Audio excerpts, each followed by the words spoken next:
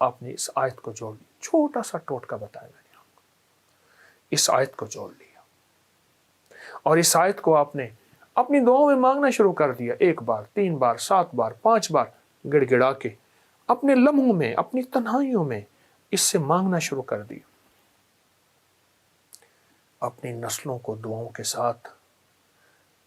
کے ساتھ لپیٹ کے اللہ کی مدد میں دینا ہے، اللہ کی حفاظت میں دینا ہے، اور نسلوں کو ایسے چھوڑ کے نہیں جانا، اور نسل در نسل در نسل، نسل در نسل در نسل، اس سے ہمیشہ آپ کی قبروں کو ٹھنڈک پہنچے گی، آپ کی روحوں کو ٹھنڈک پہنچے گی۔ سفر تو ہے نا، آخر فنا کا سفر ہے،